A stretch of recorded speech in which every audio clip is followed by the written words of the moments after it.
ફરી એકવાર નજર અન્ય સમાચાર પર વાત દાહોદની કરીએ। દાહોદમાં ડ્રોનની મદદથી એક આરોપીને ઝડપી પાડવામાં આવ્યો છે। લોકલ ક્રાઇમ બ્રાન્ચે 2 આરોપીઓને ઝડપ્યા। ખેતરમાં છુપાયેલા આરોપીઓને પોલીસે ડ્રોનની મદદથી શોધી કાઢ્યા છે। આરોપીઓએ છત્તીસગઢના મુગેલીથી ડમ્પરની ચોરી કરી હતી। ડમ્પર સાથે હરિયાણાના 2 આરોપીને ઝડપી પાડવામાં આવ્યા છે। જો કે ડીજીપીએ દાહોદ પોલીસને આ સમગ્ર મામલે અભિનંદન પાઠવ્યા છે, કારણ કે છત્તીસગઢમાં જે ચોરી કરવામાં આવી હતી, ડમ્પરની ચોરી કરવામાં આવી હતી, તે આરોપીઓને ઝડપી પાડવામાં આવ્યા છે। જો કે ડ્રોનની મદદ લઈને તે આરોપીઓને ઝડપી પાડવામાં આવ્યા છે। ડ્રોને આરોપીઓને શોધી કાઢ્યા। વધુ માહિતી મેળવીએ, સંવાદદાતા હેમલ પંચાલ જોડાયા છે આપણી સાથે। હેમલ, સૌપ્રથમ તો જે રીતે ડમ્પરની ચોરી કરવામાં આવી અને ત્યારબાદ આરોપીઓને પણ ઝડપી પાડવામાં આવ્યા છે, શું વિગત? ચોક્કસથી વાત કરીએ દાહોદની, તો દાહોદ પોલીસ જે છે દિવસે દિવસે સ્માર્ટ બનતી જઈ રહી છે।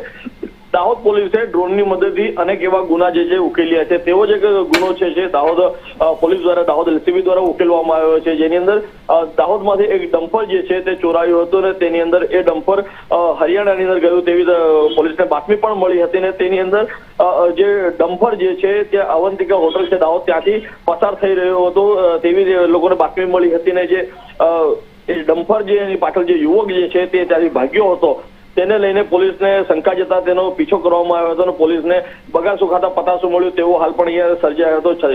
જે દાહોદ લોકલ ક્રાઇમ બ્રાન્ચ દ્વારા એક જે ડમ્પર હતું તે છત્તીસગઢના મુગેલીથી 26 ફેબ્રુઆરીના રોજ ચોરી થયેલું હતું। પોલીસ દ્વારા તેની ડ્રોનની મદદથી ડમ્પર સહિત જે 2 ઇસમો છે તેને ઝડપી પાડવામાં આવ્યા છે।